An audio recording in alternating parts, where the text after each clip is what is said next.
बच्चों नया chapter start करते हैं, force and laws of motion. और एक इम्पॉर्टेंट चैप्टर है। होप आपने मोशन चैप्टर पढ़ा होगा, क्योंकि मोशन को बिना पढ़े ये चैप्टर पढ़ना थोड़ा सा ऐसा हो सकता है कि समझ में कम आए, बट आ जाएगा। कोशिश ये करूंगा कि आ जाए, और जहाँ पे नीड पड़ेगी वहाँ आपको मोशन के बारे में जितना जितना जरूरी है उतना बता दिया जाएगा। ठीक है, तो स्टार्ट करते हैं force and laws of motion. तो सबसे पहले तो हम फोर्स की डेफिनेशन समझते हैं। छोटी क्लास में आपने पढ़ रखा है कि फोर्स क्या होता है, 8th क्लास में पढ़ा हुआ है आपने। ठीक है, और उसमें जो डेफिनेशन थी वो क्या थी? उसमें डेफिनेशन थी कि इट इज अ पुश और पुल।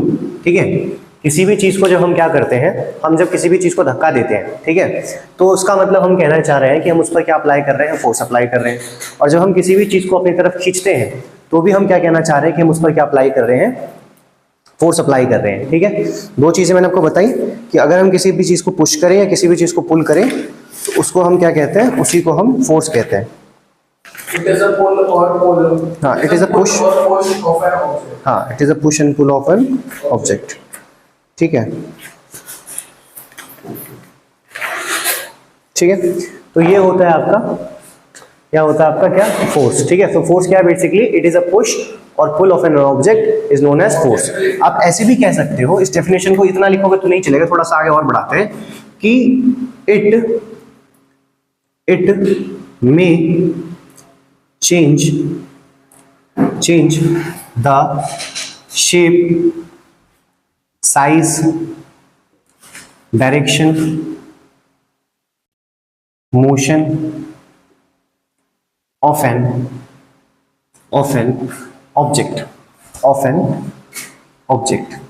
तो मैं क्या कहना चाह रहा हूं, मैं बेसिकली ये कह रहा हूं कि जो फोर्स है वो फोर्स क्या करेगा, वो फोर्स किसी भी ऑब्जेक्ट का क्या कर देगा, किस किस में चेंज ला सकता है, वो उसका शेप बदल सकता है, उसका साइज बदल सकता है, उसकी डायरेक्शन बदल सकता है, उसका मोशन बदल सकता है। तो इन सब चीजों में चेंज लेके आ सकता है कौन, फोर्स। जैसे फॉर एन एग्जांपल समझते हैं कि मान लो मेरे पास यहाँ पर एक बलून है, ये बलून है, तो अगर मैं इसको यहां से भी पुश कर रहा हूं और यहां से पुश कर रहा हूं तो चिपटा हो जाएगा, यानी इसका क्या चेंज हो गया, इसका शेप चेंज हो गया। शेप के साथ साथ इसका क्या चेंज हो गया, इसका साइज चेंज हो गया। पहली चीज, मान लो एक कार है, ठीक है, एक कार है, और इस कार को मैं अंदर से स्टीयरिंग घुमा रहा हूं, तो स्टीयरिंग से भी फोर्स लग रहा है, तो इस कार की क्या चेंज होगी, डायरेक्शन चेंज होगी। अगर मान लो अंदर से फोर्स हम नहीं लगा रहे, स्टीयरिंग हम नहीं घुमा रहे हैं, और बाहर से कोई ट्रक आके इसको यार ठोक दे या कोई स्कूटी ही ठोक दे, तो भी हल्की बहुत टिल्ट हो जाएगी, तो क्या होगा, तो भी इसका डायरेक्शन चेंज हो गया। तो वो किसने किया, वो फोर्स एप्लीकेशन से हुआ, फोर्स अप्लाई किया गया तो इसका ये हुआ है।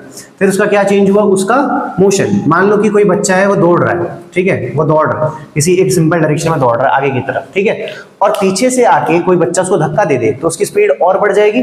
मोशन तो खराब हो गया ना, उसका मोशन में चेंज आ गया ना, तो उसकी स्पीड और बढ़ जाएगी। तो बेसिकली मान लो क्या हुआ कि फोर्स से आपका मोशन भी चेंज हो सकता है, डायरेक्शन भी चेंज हो सकता है, साइज भी चेंज हो सकता है, शेप भी चेंज हो सकती है। तो इन सब चीजों में जब चेंज होगा तो यानी आप क्या अप्लाई कर रहे हो, आप फोर्स अप्लाई कर रहे हो। इतनी बात आगे समझ में होप आ गई होगी। ठीक है, नेक्स्ट थिंग कि फोर्स जो है इसकी एसआई यूनिट आपको याद रखनी है। एसआई यूनिट क्या होती है, तो एसआई यूनिट इसकी न्यूटन होती है। ठीक है, एसआई यूनिट इसकी न्यूटन होती है। उसके बाद फोर्स को शो किससे करते हैं हम, एफ से। ठीक है, न्यूटन को किससे शो करते हैं, एन से। बोलो यहां तक कोई दिक्कत नहीं। अब देखना कि जो हमारा फोर्स है, इस फोर्स की दो टाइप हो जाती है। फोर्स बहुत सारे टाइप में बढ़ता है, तो मेनली लेकिन दो ही टाइप है, आप समझो। एक होता है कौन सा फोर्स, एक होता है बैलेंस फोर्स, और एक होता है अनबैलेंस फोर्स, अनबैलेंस्ड फोर्स। दो फोर्सेस होते हैं, एक होता है बैलेंस फोर्स और एक होता है अनबैलेंस फोर्स। देख रहे हो दिमाग, एक में कैपिटल लिखा, एक में स्मॉल लिखा। ठीक है, कॉपी लेके लिख। ठीक है, एक होता है बैलेंस फोर्स, एक होता है अनबैलेंस फोर्स। देखो नाम ही बता रहा है कि अगर हम किसी ऑब्जेक्ट पे फोर्स अप्लाई कर रहे हैं और दोनों फोर्स अमाउंट में इक्वल है तो हम बोल रहे हैं कि वो कैसा फोर्स है, बैलेंस फोर्स। और अगर दोनों में फोर्स अनइक्वल है तो दोनों फोर्स कैसे हैं, unbalance force. Example tug of war. ठीक है, एग्जांपल देखो समझना। मान लो एक ऑब्जेक्ट है, ठीक है, ये ऑब्जेक्ट है, इसका मास m है, इसको मैंने किसी प्लेन पे रखा हुआ है, ऐसे ही किसी प्लेन पे रखा हुआ है, कोई दिक्कत यहां तक नहीं। अब आपने बोला कि यहां से क्या हो रहा है, यहां से एक फोर्स एप्लीकेशन हुई, फोर्स लगा 5 न्यूटन का, और यहां से भी फोर्स लगा कितने न्यूटन का, F2 5 न्यूटन का, ठीक है। तो ये ऑब्जेक्ट अगर मान लो दोनों पे 5-5 न्यूटन का फोर्स लग रहा है, तो क्या बता इस ऑब्जेक्ट की डिस्प्लेसमेंट हो सकती है? नहीं हो सकती। तो अगर इस ऑब्जेक्ट की डिस्प्लेसमेंट नहीं होगी तो मैं कह रहा हूं कि ये जो फोर्स है कैसा फोर्स है, बैलेंस फोर्स है। अगर ये ऑब्जेक्ट एक तरफ मूव कर जाता ना तो मैं क्या बोलता कि कैसा फोर्स है, अनबैलेंस फोर्स है। पर डिस्प्लेसमेंट मतलब बताता हूं एक मिनट। अगर मैं बोलूं कि दोनों तरफ से फोर्स 5-5 न्यूटन लगा रहा हूं तो ये ऑब्जेक्ट क्या हिलेगा मेरा? नहीं हिलेगा। जैसे क्या ये अपनी पहली पोजीशन पे था वहीं पे रहेगा ना, लेकिन अगर सिर्फ और सिर्फ मैं 5 न्यूटन ही फोर्स लगा रहा होता, ये वाला फोर्स नहीं होता, तो ये ऑब्जेक्ट उठ के कहां आ जाता? यहां आ जाता ना। तो यहाँ पे जो आ जाता तो इसी को क्या बोलते हैं, डिस्प्लेसमेंट। तो डिस्प्लेसमेंट होगी जब आप कोई फोर्स अप्लाई करोगे। लेकिन मैं ये कह रहा हूं कि अगर हमने 5 न्यूटन के फोर्स अप्लाई किए दोनों तरफ से अप्लाई किए हैं, तो वैसा फोर्स क्या कहलाएगा? वैसा फोर्स हमारा बैलेंस फोर्स कहलाएगा। अच्छा, तो एक चीज बताओ, अगर मैं यहां से फोर्स हटा देता हूं, पहला वाला भी फोर्स हटा देता हूं और दूसरा वाला भी फोर्स हटा देता हूं, तो मुझे बताओ कि ये ऑब्जेक्ट यहाँ क्यों टिका पड़ा है, ये नीचे क्यों नहीं गिर जाता? तो आप बोलोगे नीचे इसलिए नहीं गिरा क्योंकि आपने इसको टेबल पे रखा हुआ है, प्लेन पे रखा हुआ है। तो मैं ये कह सकता हूँ क्या कि अभी भी इसके ऊपर बैलेंस फोर्स लग रहा है? तब बोलोगे हाँ, बोल सकते हो। क्यों? क्योंकि देखो नीचे की तरफ एक फोर्स लग रहा होगा, कौन सा फोर्स? Gravitational force. कौन सा फोर्स? Gravitational force. और ऊपर की तरफ एक फोर्स लग रहा होगा, जो कि कौन लगा रहा है? जो कि ये टेबल लगा रहा है, जिस फोर्स को हम बोलते हैं नॉर्मल फोर्स। ये आपके सिलेबस में नहीं, आपको जानना नहीं है, पर मैं फिर भी बता दे रहा हूं कि ऊपर की तरफ भी एक फोर्स लग रहा है फोर्स भी नहीं है, ये ग्रेविटेशनल भी नहीं है, ग्रेविटेशनल फोर्स है। तो ग्रेविटेशनल फोर्स अर्थ लगा रही है, तो उसको नीचे गिर जाना चाहिए था ना। कि अगर मैं ये मार्कर को पकड़ रहा हूं, यहां से गिरा रहा हूं, तो ये क्यों गिर रही है? क्योंकि ग्रेविटी लग रही है। तो इस ऑब्जेक्ट को, ये बॉक्स को भी नीचे गिर जाना चाहिए था बिकॉज ऑफ ग्रेविटेशनल फोर्स, पर ये नहीं गिरा। क्यों नहीं गिरा? ये इसलिए नहीं गिरा क्योंकि एक टेबल पे ये रखा गया और टेबल इस पर कौन सी फोर्स लगा रही है? Normal force. और नॉर्मल फोर्स जब इस टेबल पर लगेगा तो हम क्या बोलेंगे? ऑब्जेक्ट हमारा उसी पोजीशन पे रहेगा, यानी ये अभी भी कौन सी फोर्स है? बैलेंस फोर्स है। आगे बस समझ में, दोबारा से समझा रहा हूं, सुनो। बैलेंस फोर्स क्या होता है? आपने कहा जब आप क्या करो, F1 और F2 अप्लाई करो या फोर्सेस अप्लाई करो और दोनों फोर्सेस इक्वल हो और साथ ही साथ अपोजिट हो, मतलब एक दिशा में एक दूसरी दिशा में लग रहा हो, तो ऐसा फोर्स क्या होगा? बैलेंस फोर्स होगा। उसी तरीके से अगर मैंने कहा कि मैं यहाँ पे एक ऑब्जेक्ट फिर से है, इसका मास फिर से m है और इसको मैंने अभी भी एक प्लेन पे रखा हुआ है, पर मैं क्या कह रहा हूँ? मैं ये कह रहा हूँ कि जो मैंने पहला फोर्स लगाया, ये पहला फोर्स 10 न्यूटन का था, और जो इस पर दूसरा फोर्स लग रहा है, दूसरा फोर्स F2, वो इस पर सिर्फ 3 न्यूटन का लग रहा है। तो आप बोल रहे हो कि जो F1 है वो मेरा बड़ा है किससे? F2 से बड़ा है, ठीक है। F1 बड़ा है किससे?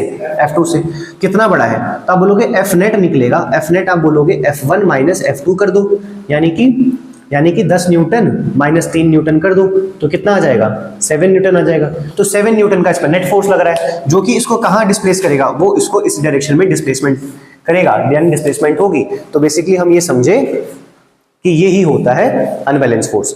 मतलब अगर हम कह रहे हैं कि हमारे दोनों फोर्सेस इक्वल हैं, अपोजिट डायरेक्शन में है, तो वो बैलेंस फोर्स है। लेकिन अगर हमारे फोर्स, दोनों फोर्सेस अनइक्वल है, ठीक है, एक बड़ा है एक छोटा है और एक दिशा में डिस्प्लेसमेंट हो सकती है, तो ये फोर्स कौन सा फोर्स है? Unbalance force. एग्जाम्पल के तौर पर आप समझो।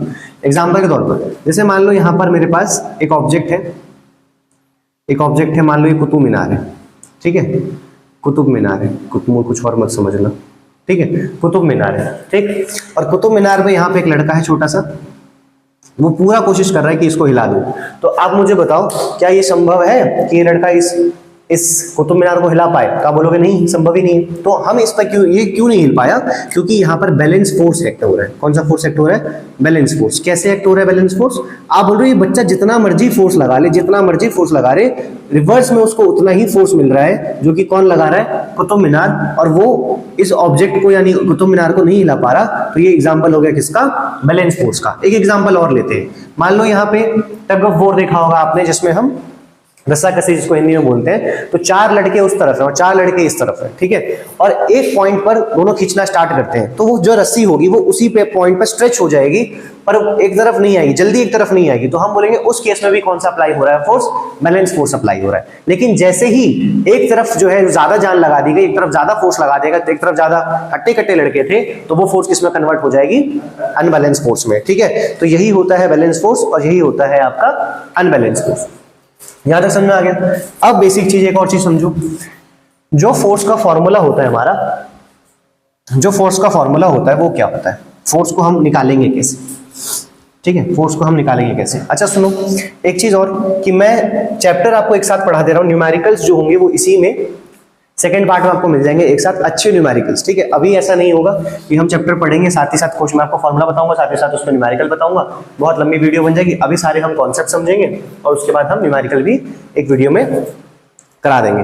तो फोर्स का फॉर्मूले पे आते हैं। तो फोर्स का फॉर्मूला होता है F = m × a, ये फोर्स का फॉर्मूला होता है, F = m × a। अच्छा, और फोर्स कैसी क्वांटिटी है, तो force is a vector quantity, एक ये वेक्टर क्वांटिटी है। वेक्टर क्वांटिटी का मतलब आपको पता होगा, वेक्टर क्वांटिटी का मतलब है कि ये डायरेक्शन पे निर्भर करते हैं, डायरेक्शन बहुत मैटर करता है फोर्स पे, हाँ डायरेक्शन इसमें मैटर करता है। तो F = m × a हो गया। अब इसमें F क्या है, तो फोर्स है, m क्या है, तो मास ऑफ ऑब्जेक्ट है, a क्या है, तो आप बोलोगे a होता है acceleration of the object. Acceleration कितना है बता रहा हूँ, एक्सेलरेशन। तो अब देखो जिसने मोशन चैप्टर पढ़ा उसको समझ में आ गया, जिसने नहीं पढ़ा होगा उसको नहीं आया होगा। तो एक्सेलरेशन बेसिकली क्या होता है, एक्सेलरेशन का फॉर्मूला होता है a = v - u/t, ये फॉर्मूला होता है, ठीक है। एक्सेलरेशन हम इस फॉर्मूले से निकालेंगे, ठीक, जिसमें v क्या होती है, तो v होती है फाइनल वेलोसिटी, u क्या होती है, तो u होती है इनिशियल वेलोसिटी, ठीक है, और t क्या होता है आपका, तो t होता है टाइम। जैसे समझो मैं बोलूं कि एक स्कूटर है, ठीक है, एक स्कूटर है या बाइक है, उस बाइक पे आप बैठे हुए हो, 40 मीटर पर सेकंड की उसकी स्पीड है जब आप बैठे तब। अब आपने क्या करा, उसकी रेस दिया, उसमें रेस दिया, उसकी स्पीड बढ़ानी चाहिए, ठीक है। तो आप 40 से कितने पे जा सकते हो, पहले हमने बोला कि उसका कितनी स्पीड थी 40 मीटर पर सेकंड, अब कितनी हो गई, तो आप कह रहे हो कि अब हो गई 60 मीटर पर सेकंड। तो शुरू कहां से हुई, 40 से, तो जहां से शुरू हुई उसको हमने बोला u, ये इनिशियल वेलोसिटी है। खत्म कहां पे हुई, खत्म तो अभी नहीं हुई, बट यहाँ पे खत्म क्या हो गई, मान लो v पे। तो ये जो स्पीड बढ़ने का जो टाइम पीरियड है, जितने टाइम में ये बढ़ा होगा, जैसे मान लो इसको इसमें बढ़ने के लिए टाइम लग गया, मान लो 30 सेकंड लग गए, 30 सेकंड में आपने 40 मीटर पर सेकंड से 60 मीटर पर सेकंड में पहुंच गए। तो ये जो टाइम पीरियड में जो वेलोसिटी में चेंज आया, चेंज इन वेलोसिटी हुआ, वेलोसिटी मतलब स्पीड, तो चेंज इन वेलोसिटी जो हुआ, तो चेंज इन वेलोसिटी को ही हम क्या कहते हैं, एक्सेलरेशन। पहले आपकी वेलोसिटी ये थी, अब आपकी वेलोसिटी ये है, और टाइम कितना हुआ है, 30 सेकंड लगा। तो इस 30 सेकंड के टाइम पीरियड में वेलोसिटी यहां से यहां पहुंच गई, यही आपका एक्सेलरेशन है। उल्टा भी होता है, 60 मीटर पर सेकंड की स्पीड आपकी पहले से चल रही थी, आपने स्पीड क्या कर दी, कम कर दी, तो स्पीड कम करने की वजह से एक्सेलरेशन कम हो गया, तो इसको बोलते हैं डी एक्सेलरेशन। पर वो भी एक्सेलरेशन है, वो नेगेटिव एक्सेलरेशन है। तो बेसिकली बस ये जानना है आपको कि ए को कैसे निकालते हैं। तो ए निकालते हैं v - u/t करके, जो पहले वाली स्पीड होगी वो u, जो बाद वाली स्पीड होगी वो v, नीचे क्या होगा, टाइम।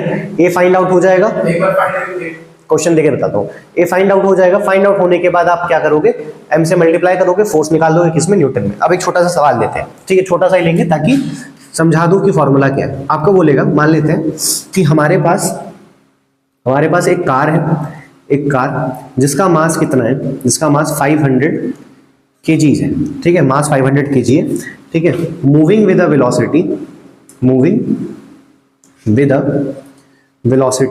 वेलोसिटी कितनी है, 50 मीटर पर सेकेंड टू मान लेते हैं 120 मीटर पर सेकेंड, इन टाइम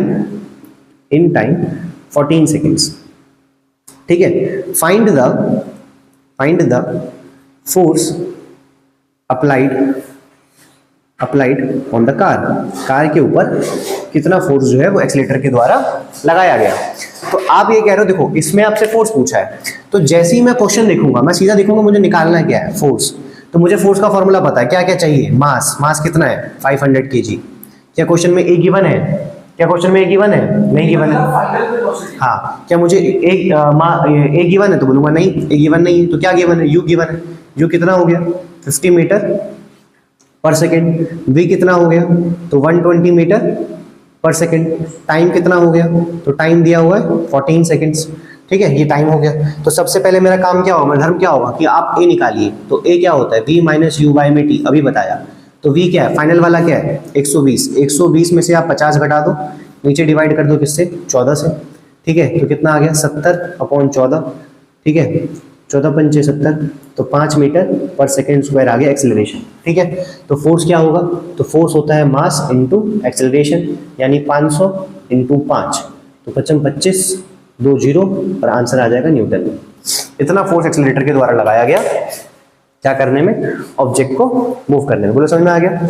तो ये था किसका डेफिनेशन, फोर्स का डेफिनेशन और बैलेंस और अनबैलेंस फोर्स। ठीक है, यहाँ तक खूब सो आपको समझ में आ गया होगा। देखो हमने फोर्स और अनबैलेंस फोर्स और बैलेंस फोर्स समझ लिया था। अब हम आते सीधा आगे फर्स्ट लॉ ऑफ मोशन पे। तो फर्स्ट लॉ ऑफ मोशन या लॉ ऑफ इनर्शिया इसको बोला जाता है। ये क्या कहता है, बहुत ही सिंपल सा लॉ है, ठीक है।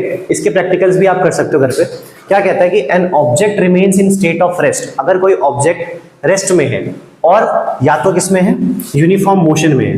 यूनिफॉर्म मोशन कैसा, uniform motion in a straight line, ठीक है। तो वो उसी में रहना चाहेगा, जो ऑब्जेक्ट जिस स्थिति में है वो उसी स्थिति में रहना चाहेगा, चाहे वो रेस्ट पे हो चाहे वो मोशन में हो। और कब तक रहेगा, तो वो तब तक रहेगा unless it is compelled to change the state. अपना स्टेट चेंज करेगा कब तक, जब तक उस पर फोर्स अप्लाई नहीं होगा। बेसिक सी चीज है, तो बात समझो।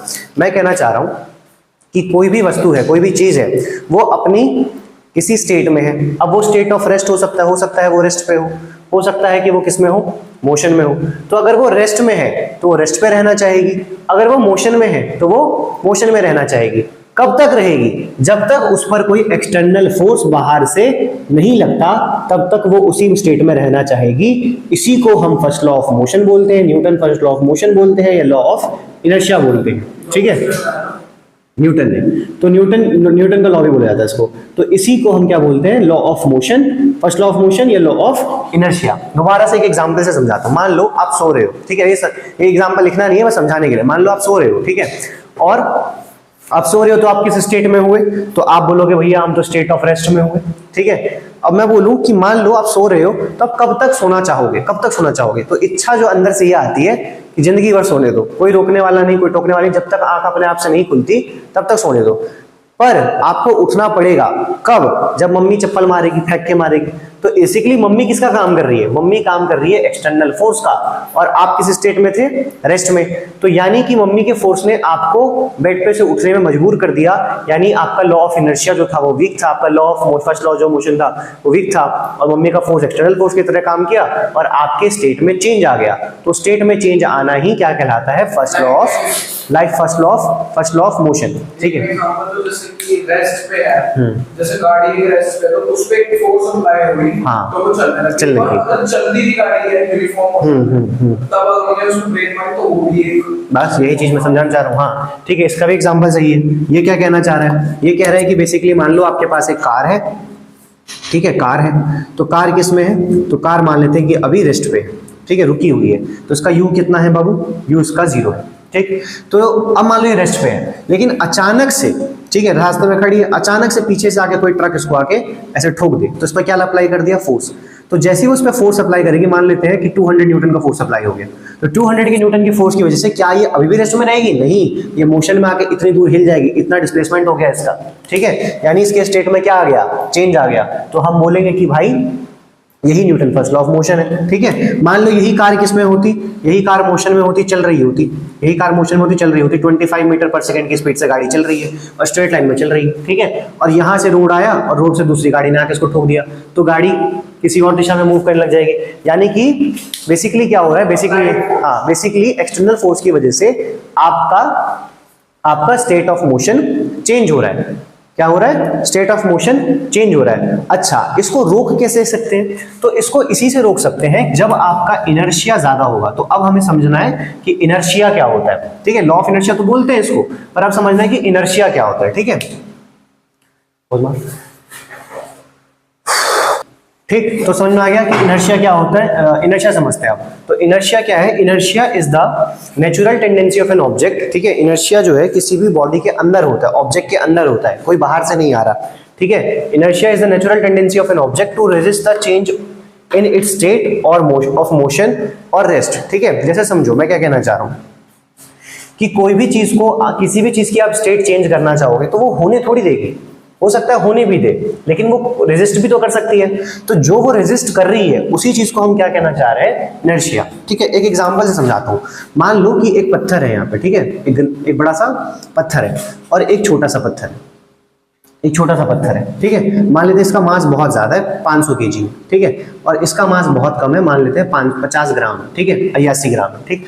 तो आप बताओ कि किसको मूव करना आसान होगा, हिलाना किसको आसान होगा? तब बोलोगे इसको तो उठाऊंगा फेंक दूंगा, इसको उठाना बड़ा मुश्किल है, ठीक है। पर क्या ये असंभव है? तो नहीं, कोई तो व्यक्ति होगा, हाथी तो होगा जो इसको उठा सकता है, हाँ उठा सकता है। तो बेसिकली वो आपके अंदर की टेंडेंसी पे डिपेंड करता है कि आप किसी का इनर्शिया ब्रेक कर सकते हो या नहीं कर सकते। जैसे आप इसका इनर्शिया ब्रेक कर सकते हो, तो आप क्या कहना चाह रहे हो कि इसकी वो टेंडेंसी जो इसको हिलने से रोक रही है, वही टेंडेंसी क्या है?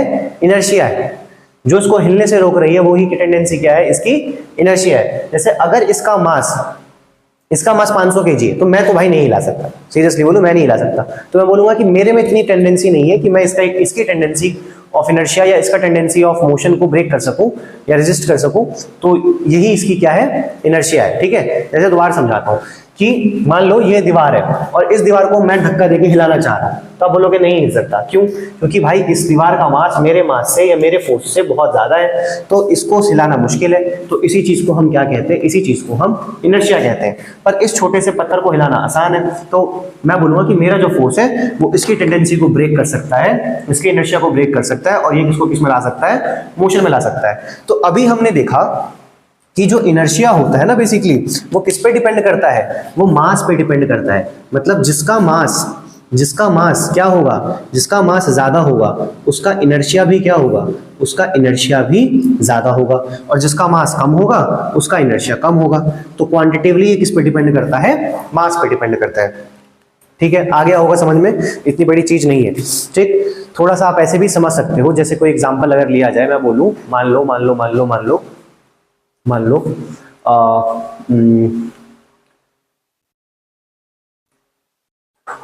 लो एक टॉय कार है, ठीक है। तो एक टॉय कार को मैं हिलाना चाह रहा हूं, तो मैं उसको इजीली हिला पा रहा हूं, पर असली कार को हिलाना पर क्या होगा? थोड़ा सा मेरे लिए मुश्किल होगा। तो वो क्यों हुआ? क्योंकि जो असली वाली कार होगी उसका मास ज्यादा होगा और एक टॉय कार का मास क्या होगा? कम होगा। तो इनर्शिया कुछ भी नहीं है, इनर्शिया उस बॉडी की टेंडेंसी है जो मोशन को या रेस्ट को रेजिस्ट करती है, उसी को इनर्शिया बोलते हैं। इनर्शिया मास पे डिपेंड करती है, मास बढ़ेगा इनर्शिया बढ़ जाएगा, मास ज्यादा होगा इनर्शिया ज्यादा होगा, मास कम होगा इनर्शिया कम होगा, ठीक। वापस से फर्स्ट लॉ और इनर्शिया एक बार दोबारा समझा रहा हूं। तो फर्स्ट लॉ क्या कहता है? फर्स्ट लॉ ये कहता है कि भगवान ने जो जिस स्थिति में जिसको रखा है वो उसी स्थिति में रहना चाहता है, वो उसी स्टेट में रहना चाहता है। कब तक? जब तक आगे कोई एक्सटर्नल फोर्स उस पर नहीं निकाले। जो गरीब है वो गरीब ही रहना चाहता है। कैसे? कब तक रहना चाहेगा? वो सोचता है कि कोई एक दिन चमत्कार होगा, कोई अमीर आएगा 200 करोड़ रुपए दे देगा, मैं अमीर हो जाऊंगा। तो वो जो 200 करोड़ रुपए देने वाला है वो फोर्स हुआ, और जो अमीर जो वो गरीब था, तो बेसिकली क्या कहना चाह रहा है? वो यही कहना चाह रहा है कि रेजिस्ट कर रहा हूं, मैं रेस्ट पे हूं, ठीक है।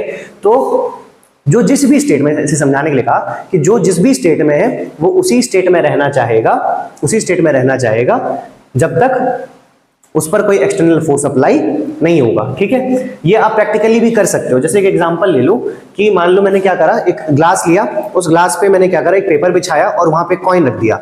तो मैं जब पेपर को खींचूंगा तो आपको लगेगा कि कॉइन भी उसके साथ आना चाहेगा, लेकिन कॉइन उसके साथ नहीं आएगा। कॉइन अपनी किस में रहना चाहेगा? रेस्ट की स्टेट में।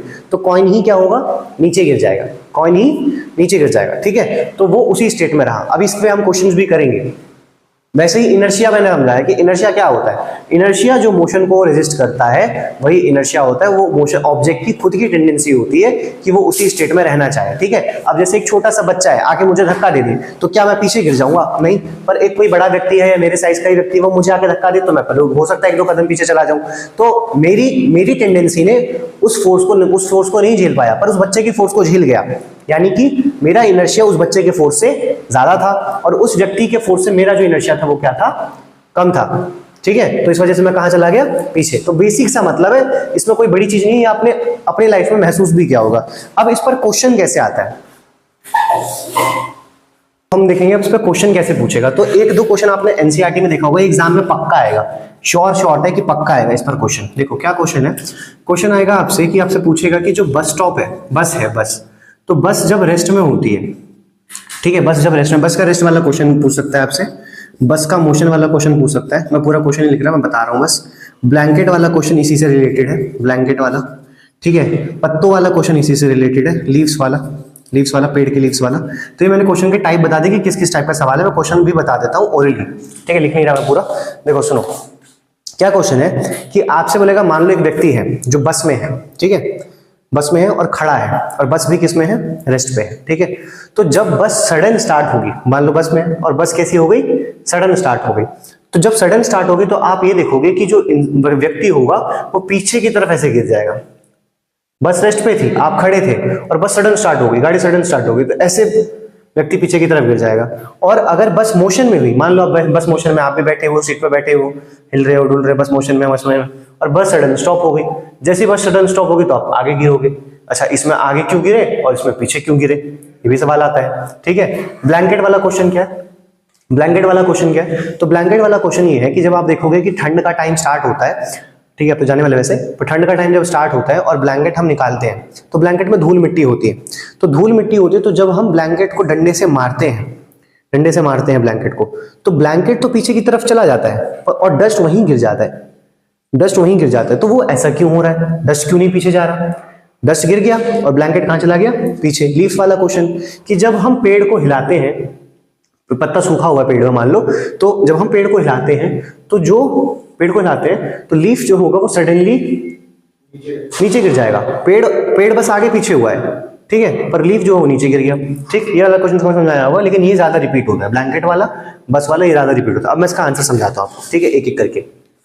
तो पहले हम एक क्वेश्चन समझते हैं कि जो बस रेस्ट पे है, तो मान लेते हैं कि ये बस है, ठीक है, ये बस का फर्श है और बस की व्हील्स है मान लो, ठीक है, और आप यहाँ खड़े हो, ये मैंने पूरा बस नहीं बनाया, बस का फर्श बनाया, आप यहाँ खड़े हो, तो क्या हो रहा है समझो। आप ये कह रहे हो कि जो आपकी यहां से लेके यहां तक जो लोअर बॉडी है, वो लोअर बॉडी किसमें है, रेस्ट में, बस किसमें है, रेस्ट में, और जो यहां से लेके यहां तक है अपर बॉडी, वो भी किसमें है, अब वो अपर बॉडी भी है रेस्ट में। हमने बोला हाँ, इतनी बात समझ में आ रही है हमको, बस भी रेस्ट में, लोअर बॉडी भी रेस्ट में और अपर बॉडी भी रेस्ट में। और आपकी जो लोअर बॉडी है वो इन कांटेक्ट किस में है, बस के साथ, बस के फर्श के साथ कांटेक्ट में। तो आप ये कहोगे, आप ये लिखोगे आंसर में कि जब बस सडन स्टार्ट होती है, सडन स्टार्ट हो गई, तो बस किस में आ गई, मोशन में। तो आपकी जो लोअर बॉडी थी वो भी तो रेस्ट में थी, पर वो कांटेक्ट में थी किसके साथ थी, बस के साथ, तो ये भी किस में आ जाएगा, मोशन में। तो आप कह रहे हो भाई ये लोअर बॉडी बस मोशन में आ गया, लोअर बॉडी भी मोशन में आ गया, दोनों चीज मोशन में आ गई, पर अपर बॉडी को थोड़ी पता है, अपर बॉडी को तो नहीं पता, लोअर बॉडी इसके कांटेक्ट में थी तो उसको पता चल गया, तुरंत पता चल गया। तो बस जैसे ही मोशन में है, इसको टाइम लगेगा पता लगने में, पर जब इसको पता चल जाएगा तो ये भी नॉर्मल हो जाएगी। तो जब बस मोशन में आई तो जो हमारी बॉडी थी, यानी जो व्यक्ति था, उसकी लोअर बॉडी भी किस में आ गई, मोशन में। पर जो आप देखो, जो अपर बॉडी है वो किस में रहना चाहेगी, रेस्ट में। किसने कहा था, फर्स्ट लॉ ऑफ मोशन ने, कि जो जिस स्टेट में है वो उसी स्टेट में रहना चाहेगा। अगर मैं रेस्ट में था, अपर बॉडी रेस्ट में थी, तो वो रेस्ट में रहना चाहेगी, पर लोअर बॉडी तो मोशन में आ गई, तो अपर बॉडी क्या होगी, पीछे की तरफ एक बार फोल्ड डाउन होगी। पर जैसे ही वो फोल्ड डाउन होगी बस आगे चलती जाएगी, तो हमारी अपर बॉडी भी तो लोअर बॉडी के साथ मोशन में, मतलब कांटेक्ट में है, तो उसको पता चल जाएगा कि भाई लोअर बॉडी मोशन में आ चुकी है, क्योंकि बस मोशन में है तो मुझे भी मोशन में आना पड़ेगा, तब आप नॉर्मली चल पाओगे, आप तब सीधा चल पाओगे, तो कोई दिक्कत नहीं होगी। लेकिन जब स्टार्ट हुआ तो क्या हुआ था, फिर से बता रहा हूँ, सुनो ध्यान से क्या कहा मैंने, कि हमारी लोअर बॉडी बस के साथ मोशन में थी, लोअर बॉडी मोशन में थी, लोअर बॉडी रेस्ट में थी, बस भी रेस्ट में थी, अपर बॉडी भी रेस्ट में थी। बस सडन स्टार्ट हुई, बस आ गई मोशन में, बस ने अपना मोशन चेंज कर दिया, एक्सटर्नल फोर्स लग गया। तो जब एक्सटर्नल फोर्स लगा तो लोअर बॉडी भी मोशन में आ गई, पर अपर बॉडी रेस्ट में थी। और न्यूटन का फर्स्ट लॉ कहता है कि जो जिस स्टेट में वो उसी स्टेट में रहना चाहेगा, आएगी पर थोड़ी देर बाद। तो न्यूटन का फर्स्ट लॉ कहता है कि जो जिस स्टेट में था वो उसी स्टेट में रहना चाहेगा, तो ये रेस्ट में रहना चाहेगा कुछ टाइम के लिए, पर इसलिए वो क्या हो गया, पीछे की तरफ फॉल डाउन कर गया। समझा, ठीक है। ये हो गया क्या, बस का जब वो रेस्ट में था। इसी क्वेश्चन को दोबारा लेते हैं, ठीक है, तो इसी क्वेश्चन को दोबारा लेते हैं। देखो अब मैं ये कह रहा हूं, फिर से हमारी बस है, फिर से बस है, और यहाँ पे इस बार हमने सीट लगा दी, सीट लगाई, तो यहाँ पे क्या हुआ कि व्यक्ति जो था ये बैठा हुआ था, ये व्यक्ति बैठा हुआ था, ठीक है। तो आप कह रहे हो कि अब बस किस में है, बस मोशन में, इसकी जो लोअर बॉडी है वो बस के कांटेक्ट में है, तो ये भी मोशन में है, मोशन में है, ठीक है, और ये मोशन में है, और ऊपर अपर वाली बॉडी भी किस में है, मोशन में, क्योंकि बस चल रही है तो उसको पता चल चुका कि भाई बस चल रही है तो हम भी मोशन में ही रहते हैं। अब क्या हुआ कि सडन ब्रेक लगा और मोशन से ये किस में आ गई, रेस्ट में। तो जैसे ही रेस्ट में आई तो सबसे पहले कांटेक्ट में कौन था? Lower body. यहाँ ध्यान दे, सबसे नीचे लोअर कांटेक्ट में कौन था? Lower body. तो ये भी मोशन से किस में आ जाएगी? रेस्ट में। पर इसको तो पता नहीं है, ये वो क्या बोलेगी? मैं न्यूटन का फर्स्ट लॉ फॉलो करूंगी। न्यूटन का फर्स्ट लॉ क्या था कि मैं इसी स्टेट में रहना चाहूंगी, तो ये बोलेगी मैं मोशन में रहना चाहूंगी, पर बस बोलेगा नहीं भाई मैं तो रेस्ट में आ चुका हूं। तो ये आगे की तरफ फॉल डाउन हो जाएगा, आगे की तरफ गिर जाएगा थोड़े से टाइम के लिए, ठीक है। तो ये किसकी वजह से होता है? तो ये भी न्यूटन फर्स्ट लॉ की वजह से होता है। ये न्यूटन फर्स्ट लॉ का एप्लीकेशन है। हम कहाँ देख सकते हैं? तो ये दो जगह हम देख सकते हैं। ब्लैंकेट में दिखाता हूं एक बारी। तो ब्लैंकेट वाला क्वेश्चन क्या है? ब्लैंकेट में क्या है? अभी मान लो, देखो समझो, मान लो मेरे पास ये जैकेट है, ठीक है, मान लो इसमें गंदा नहीं है पर मान लो गंदा है, ठीक है। ऐसे मैंने इसको पकड़ रखा है। तो जब मैंने इसको ऐसे पकड़ रखा है, अब मैं क्या कर रहा हूँ, इसको ऐसे बीट कर रहा हूँ, बीट करना चाह रहा हूँ, ठीक है। तो क्या हो रहा है कि ये अभी रेस्ट में है, गंदा हो गया, ये अभी किस में है? रेस्ट में है। तो ये अभी रेस्ट में था, तो इसके साथ जो पार्टिकल है वो भी किस में है? रेस्ट में। तो दोनों किस में रहना चाहेंगे? रेस्ट में। किसकी वजह से? न्यूटन फर्स्ट लॉ की वजह से। पर जब मैं इसको बीट करूंगा तो ये अचानक किस में आ गया? मोशन में। पर जो वो था, कौन था? जो पार्टिकल थे, जो डस्ट पार्टिकल्स थे, वो किस में रहना चाहेंगे? रेस्ट में, न्यूटन फर्स्ट लॉ की वजह से। इसलिए वो फॉल डाउन कर जाते हैं और ये पीछे की तरफ चला जाता है। ये 3 क्वेश्चन में से एक क्वेश्चन एग्जाम में पक्का फंसेगा, आप प्लीज पढ़ के जाना। मैटर जरूर एक बार रीड कर लेना ताकि आप लिखने में आपको आसानी हो, ठीक है, कोई दिक्कत ना हो। बाकी आपका टीचर समझदार है तो उस बच्चों की भावना समझता है, वो चेक मार के अच्छे नंबर दे देगा, ठीक है। तो ये हो गया first law of motion. First law में किसी का भी कोई डाउट है तो कमेंट कर देना, हो सकेगा तो मैं रिप्लाई कर दूंगा, कर ही दूंगा, झूठ बोल रहा हूँ, इतना बड़ा फेमस टीचर नहीं, ठीक है।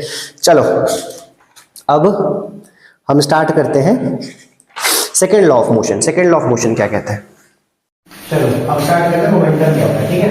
मोमेंटम को समझते हैं। तो पहले कुछ एग्जांपल दिया तो आपको अपने आप फील हो जाएगा कि मोमेंटम एक्चुअली मैं समझाना क्या चाह रहा हूँ। जैसे मान लो कि मैं बोलूँ एक प्लेन चल रहा है, प्लेन उड़ रहा है, तब बोलोगे हाँ उसमें मोमेंटम है या नहीं, तब बोलोगे हाँ है मोमेंटम, ठीक है। एक कार चल रही है तो बोलोगे हाँ मोमेंटम है। एक बेसबॉल से बॉल को फेंका जा रहा है, हाथ से फेंका जा रहा है, तो बोलोगे मोमेंटम है। मैंने क्या बोला? प्लेन मूविंग था, मोमेंटम था। बॉल चल रही थी, बॉल फेंका गया, मोमेंटम। और क्या कहते हैं, बॉल चल रही थी, मोमेंटम था। कार मोशन में था, मोमेंटम था। पर अगर कोई कार रेस्ट में है तो उसका मोमेंटम है क्या? उसका मोमेंटम नहीं है। तो क्या मैं ये कह सकता हूँ कि मोमेंटम क्या है? मोमेंटम है, मोमेंटम क्या है? Mass in motion, mass in motion momentum है। अगर किसी ऑब्जेक्ट में मोशन है और उसका कुछ ना कुछ मास है तो वही चीज क्या है? वही चीज मोमेंटम है। दोबारा समझा रहा हूं, मैंने क्या बोला? मैंने प्लेन का एग्जांपल दिया, मैंने कार का एग्जांपल दिया, मैंने बेसबॉल का एग्जांपल दिया। अगर ये सब चीजें मूविंग है तो हम बोलेंगे उसका मोमेंटम है। तो मोमेंटम की डेफिनेशन यहां से भी निकल के आ गई कि मास इन मोशन ही क्या है? मोमेंटम है। मतलब ये सिंपल सा है कि अगर मान लीजिए एक बैग है, एक बॉल है और उस बॉल को मैंने पकड़ा हुआ है, तो इस बॉल का मास है, सब कुछ है, पर ये भी उसमें मोमेंटम नहीं है। पर जब मैंने उस बॉल को थ्रो किया, वो मोशन में आ गया, तो उसमें मोमेंटम है। कार रेस्ट में खड़ी है तो उसमें मोमेंटम नहीं है, उसमें मोमेंटम नहीं है। लेकिन जैसे वो कार चल रही है, मोशन में आ गई, तो उसमें क्या है? मोमेंटम, ठीक है। ये होता है हमारा। तो मैंने मोमेंटम की एक छोटी सी डेफिनेशन ये बनाई कि मास इन मोशन ही क्या है? मोमेंटम है। दूसरी चीज अगर हमें प्रॉपर डेफिनेशन बोले तो क्या है प्रॉपर डेफिनेशन? तो बोलेंगे कि इट इज द, तो मास इन मोशन कैसे होगा उसमें? मोशन मतलब चलना। It is the product of mass and velocity. It is the product of mass and velocity, ठीक है। तो मोमेंटम का फॉर्मूला क्या है? मोमेंटम को पी से शो करते हैं। फॉर्मूला क्या होता है? Mass into velocity. इसकी ऐसा यूनिट क्या होगी बाबू? ऐसा यूनिट तो आप बोलोगे मास की केजी होती है, वेलोसिटी की मीटर पर सेकंड होती है, किलोमीटर पर आवर होती है। किसके पी क्या है? मोमेंटम। तो पी से हम शो करते हैं मोमेंटम को, तो m इनटू v, ऐसा यूनिट क्या होगी इसकी? केजी मीटर पर सेकंड, ठीक है। बोलो आगे समझ, सिंपल सी बात। दोबारा समझा देता हूँ। मोमेंटम क्या था? कुछ नहीं था, जिस भी चीज में मोशन है उसका मास है, उसमें उसको मोमेंटम उसमें होगा ही होगा, ठीक है। और डेफिनेशन क्या है? It is the product of mass and velocity. Mass को वेलोसिटी से मल्टीप्लाई करते हैं तो मोमेंटम आ जाता है। मोमेंटम को शो करते हैं हम p से। इसकी ऐसा यूनिट क्या होती है? केजी मीटर पर सेकंड, ठीक है। अब तुम देखो v क्या है? एक वेक्टर क्वांटिटी है, तो हमारा मोमेंटम भी क्या है? Vector quantity. इसमें भी वेक्टर क्वांटिटी है, ठीक है। लिख भी देता हूँ, it is also a vector quantity. It is a vector quantity. बोलो आगे बस समझ में, यहाँ तक कोई दिक्कत मेरे हिसाब से नहीं होनी चाहिए, ठीक। अब इसी पर बेस है आपका, जैसे एक क्वेश्चन भी चलो इसको ले लेते हैं, छोटा सा क्वेश्चन ले लेते हैं इसको, ठीक है। क्वेश्चन क्या है? मैं आपसे बोलता हूँ कि find momentum find momentum if velocity of an object is 25 meter per second and have mass of 0.5 kg, तो उसका क्या मोमेंटम होगा? ठीक है, तो सिंपल सा बहुत सिंपल सवाल, T इज इक्वल टू क्या, m इंटू v। तो m की वैल्यू कितनी, 0.5। m की वैल्यू कितनी, अभी क्या हो चलिए, m की वैल्यू कितनी, m की वैल्यू 0.5 और उसको किससे मल्टीप्लाई कर दिया आपने, 25 से, यानी हम लोग 12.5 kg मीटर पर सेकंड इसकी वेलोसिटी वो लगेगा समझो। ठीक, अब देखो एक छोटा सवाल और लेते हैं, मैंने आपको बोला मार क्यों नहीं वेट उस पर बन गए। ठीक है, तो ये क्वेश्चन है। अब जैसे मैं क्वेश्चन और देता हूँ आपको, जैसे थोड़ा सा लेवल बढ़ाते हैं। ठीक है, लेवल क्या बढ़ाते हैं, तो तो ऑब्जेक्ट का मान लेते हैं कि मास दिया हुआ है, मास आपको दे देता हूँ 25 kg। ठीक है, आपके पास टाइम गिवन है 12 सेकेंड। ठीक है, जो उसकी इनिशियल वेलोसिटी है वो भी गिवन है, इनिशियल वेलोसिटी है 60 मीटर पर सेकेंड और ऑब्जेक्ट पहले रेस्ट करता है, इसलिए u की वैल्यू क्या है, 0। u की वैल्यू क्या है, 0। अच्छा v गिवन नहीं है, चलो v गिवन नहीं है, एक्सेलरेशन गिवन, एक्सेलरेशन कितना है, एक्सेलरेशन है मान लेते हैं 30 मीटर पर सेकेंड। तो बताओ मोमेंटम क्या, 5 मिनट का टाइम लो मोमेंटम। हमको उसका मोमेंटम निकालना था, तो मैंने बोला देखो ए आपके पास v गिवन नहीं है, तो v निकालने के लिए एक्सेलरेशन गिवन है, v minus you by we T लगा दीजिए।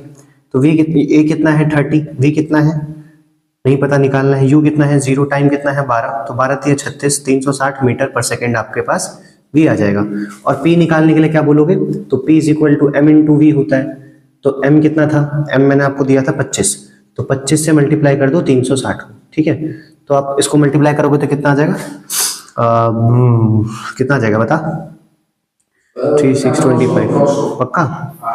चलो ये कह रहे हैं 900, तो मान लेते हैं। ठीक है, 900 नहीं आएगा यार, करना पड़ेगा, रुक जाओ, इस पर विश्वास नहीं कर सकता। 6 पंचे 30, 3 हासिल, और 5 तिया 15, 6 दूनी 12, 15 और 12 कितना हो गया, 5 तिया 15, 6 दूनी 12, 12 3 15, 15 15 30, 3 हासिल। ठीक है, 3 दूनी 6, सही कह रहा है लड़का, सही कह रहा है, पर थोड़ा सा सही कह रहा है, 1 0 और लगेगा। 9000 kg मीटर पर सेकेंड आंसर आ जाएगा, 1 0 और आएगा बाबू। ठीक है, तो 9000 kg मीटर पर सेकेंड इसका मोमेंटम आ गया। मोमेंटम से इजी सवाल आएगा, कोई हार्ड सवाल नहीं आएगा, बुलेट वाला सवाल आ सकता है। ठीक है, एनसीईआरटी में आप प्रैक्टिस करोगे, मैं करवा भी दूंगा एक में अच्छे क्वेश्चन लेके, इस वीडियो के बाद दूसरा मिल जाएगा आपको। तो मोमेंटम समझ में आ गया, अब हम चलते हैं आगे। तो अपन क्या स्टार्ट कर रहे हैं, हो गया मोमेंटम समझ लिया, अब हमें आगे समझना है। तो सेकेंड लॉ ऑफ मोशन भाई बहुत इंपॉर्टेंट, पक्का एग्जाम में आएगा second law of motion.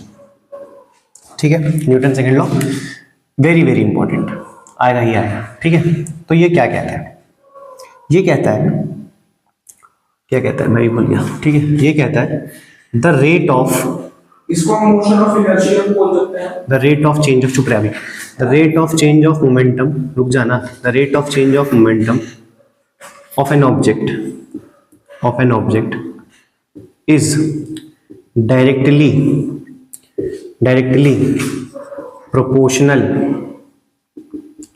proportional to applied force। क्या कह रहा है बाबू, सुना, कह रहा था rate of change of momentum जो होता है वो डायरेक्टली प्रोपोर्शनल होता है अप्लाइड फोर्स के, कि हम जितना फोर्स लगाएंगे मोमेंटम उतना ज्यादा बढ़ेगा। ठीक है, बेसिक सी चीज है, मैं समझाता हूँ। इस पर एक आपका क्या है, इस पर आपका एक वो है डेरिवेशन है फॉर्मूले का, जिससे F is equal to ma का डेरिवेशन को बोलते हैं। ठीक है, वो आएगा। तो सुनो क्या कह रहा है, ये कह रहा है कि जिस रेट से मोमेंटम चेंज होगा, जिस रेट से मोमेंटम क्या होगा, चेंज होगा, उसी वो फोर्स पर डिपेंड करेगा। अगर हम ज्यादा फोर्स लगा रहे हैं तो मोमेंटम ज्यादा होगा, अगर हम कम फोर्स लगा रहे हैं तो मोमेंटम कम होगा। बेसिक सी चीज है कि फोर्स ज्यादा मोमेंटम ज्यादा, फोर्स कम मोमेंटम कम। तो क्या मैं ये बात कह सकता हूं, ये बात कह सकता हूं कि F जो है वो डायरेक्टली प्रोपोर्शनल है मोमेंटम के। F को बढ़ाऊंगा मोमेंटम बढ़ जाएगा, F को घटाऊंगा मोमेंटम घट जाएगा। ठीक है, एक तो ये चीज कह सकता हूं। बोले एग्जांपल दो, ले भाई एग्जांपल। अगर मान ले मैं एक बॉल को 25 मीटर पर सेकंड की स्पीड से फेंक रहा हूं, 25 मीटर पर सेकंड की स्पीड है। जब मैंने उसको फेंका था कितने फोर्स से, जब मैंने उसको 20 न्यूटन के फोर्स से फेंका था। तो कोई भी बोलेगा कि जब मैं ज्यादा फोर्स लगाऊंगा, जैसे मान लो मैं फोर्स में बढ़ा देता हूँ, सीधा 5 गुना कर देता हूँ, 100 न्यूटन कर देता हूँ, तो मेरा जो स्पीड है वो भी तो बढ़ेगा। तो ये भी कितना हो जाएगा, 125 मीटर पर सेकंड हो जाएगा। बोलो आई बात समझ में? भाई बॉल को पकड़ा, मास था उसमें, उसको धीरे फेंका तो बॉल की स्पीड धीरे थी क्योंकि मैंने फोर्स अप्लाई धीरे किया तो मोमेंटम धीरे था। पर अगर मैं बहुत तेज फेंकूंगा, बहुत ज्यादा फोर्स अप्लाई करूंगा तो उसका मोमेंटम में क्या होगा, ज्यादा हो जाएगा। ये बात हुई इसमें। ठीक है, अब इसकी डेरिवेशन क्या कहती है वो समझो। डेरिवेशन हम निकालना सीखेंगे इसकी। डेरिवेशन मतलब इससे फॉर्मूला आएगा। अब देखो सुनो क्या आता है डेरिवेशन। देखो तो हम सबसे पहले कुछ कुछ चीजें लेट कर लेते हैं। ठीक है, ड्राइव करवा रहा हूँ डेरिवेशन, तो डेरिवेशन समझना। ये आएगा एग्जाम में, गांठ बांध लो। ठीक है, डेरिवेशन गांठ बांध लो। ठीक है, डेरिवेशन। तो डेरिवेशन क्या है, हमने कहा है कि let the mass of object, mass of object हमने क्या मान लिया बाबू, मास ऑफ ऑब्जेक्ट हमने m मान लिया। ठीक है, लेट द वेलोसिटी, कौन सी वेलोसिटी, लेट द, चलिए वेलोसिटी चल लिख देता हूँ, पूरा ही लिखता हूँ। Let the initial velocity, initial velocity हमने क्या मान ली, u मान ली। एक चीज और बता दे रहा हूँ कि वीडियो को कोई भी 2x पे नहीं देखेगा। मुझे ऐसा लगता है कि मैं खुद ही 2x पे पढ़ा रहा होता हूँ, ज़्यादा तेज बोलता हूँ, ज़्यादा जल्दी बोलता हूँ। ठीक है, टाइम वेस्ट करना मुझे कम पसंद है, तो 2x पे मत देखना, समझ में नहीं आएगा। ठीक, इनिशियल वेलोसिटी क्या, u। ठीक, उसके बाद जो इसकी फाइनल वेलोसिटी है हमारी वो क्या होगी, फाइनल वेलोसिटी वो हमने v मान ली। और टाइम टेकन हमने लेट कर लिया, टाइम टेकन इन सब में जो है हमको लगा है वो t लगा है। बोलो कोई दिक्कत यहाँ तक नहीं। क्या क्या लेट किया, let the mass of object is m, let the initial velocity is u, let the final velocity is v and time taken is t। ठीक है, इतना हो गया। अब मैं कह रहा हूँ कि अगर मैं ऑब्जेक्ट का इनिशियल मोमेंटम निकाल लेता हूँ, इनिशियल मोमेंटम मैं चाह रहा हूँ निकल जाए, जिसको मैंने p1 से शो किया। तो आप बोलोगे मोमेंटम का फॉर्मूला भी आपने पढ़ाया, क्या, मास इनटू वेलोसिटी। पर इनिशियल है ना, ओए इनिशियल है ना, तो इनिशियल में वेलोसिटी कौन सी होगी, u, तो उसको u से मल्टीप्लाई किया।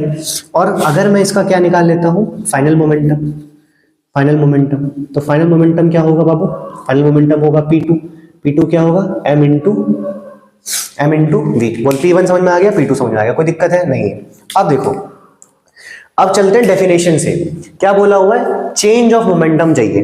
तो चेंज का मतलब होता है बदलाव, और बदलाव मैथ्स में निकालते हैं माइनस करके। ठीक है, तो माइनस कर देते हैं। ठीक है, मैं माइनस कर देते हैं। तो अब हम क्या, यहाँ लिख देता हूँ, माइनस कर देते हैं। तो माइनस करके हम निकालना चाह रहे हैं चेंज ऑफ मोमेंटम को किसमें चेंज चाह रहा है ये, डेफिनेशन क्या कह रहा है, डेफिनेशन कह रहा है चेंज ऑफ मोमेंटम निकालो। तो हमने मोमेंटम निकाल दिया, अब चेंज कैसे निकालते हैं, चेंज करते हैं माइनस करके। तो फाइनल माइनस इनिशियल किया, फाइनल क्या था p2, इनिशियल क्या था p1। तो p2 कितना था, m इंटू v, और इनिशियल क्या था m इंटू u। बोलो समझ में आ गया। अगला कहता है कि चेंज नहीं चाहिए, चेंज तो चाहिए ही चाहिए, पर साथ में रेट भी चाहिए। तो एक बात याद गांठ बांध के रखो कि जो भी रेट जब आपको निकालनी होगी, तो रेट निकालने के लिए टाइम से डिवाइड कर देते हैं। रेट निकालने के लिए टाइम से क्या कर देते हैं, डिवाइड। तो हमको चेंज इन मोमेंटम को रेट निकालना है, तो हमने बोला कि rate of change of momentum जो होगा, rate of change of momentum जो होगा वो इसको डिवाइड करने पे आ जाएगा। तो डिवाइड कर दो, m into v minus m into u upon में t। अब बहुत इंपॉर्टेंट चीज, तो ये चीज कहती है कि जब आप ये चीज निकाल चुकोगे, rate of change of momentum निकाल चुकोगे, तो डायरेक्टली प्रोपोर्शनल होगा फोर्स अप्लाइड के। फोर्स अप्लाइड क्या होगा, तो मैंने लिखा according to Newton second law के हिसाब से क्या हुआ, F जो है वो डायरेक्टली प्रोपोर्शनल है mv minus mu by t के। तो एक बच्चा वहां से चिल्ला के बोला m ले लो कॉमन, मैंने ले लिया। ठीक है, v माइनस यू बाई में t कर दिया इसको। ठीक है। तो फिर से कोरिया का बच्चा बोला, किसका बच्चा? कोरिया का बच्चा बोला कि अगर ये देखे हो गया आप ये, तो ये क्या है? ये ए है। मैंने कहा हाँ ए है। प्रोपोर्शनल साइन हटा लेते हैं तो यहाँ पे कोई कांस्टेंट आ जाएगा के एम ए। मान लेते हैं कि के की वैल्यू कितनी है? के की वैल्यू 1 है। के कांस्टेंट है, प्रोपोर्शनलिटी कांस्टेंट, उसमें कुछ फर्क नहीं पड़ता। तो एफ इज इक्वल टू क्या आ गया? F is equal to m into a आ गया। यही फॉर्मूला था, यही पहले मैंने आपको पढ़ाया था, जो फोर्स का मैंने फॉर्मूला बताया था वो F is equal to m a बताया था, वो इसी डेरिवेशन से आई है।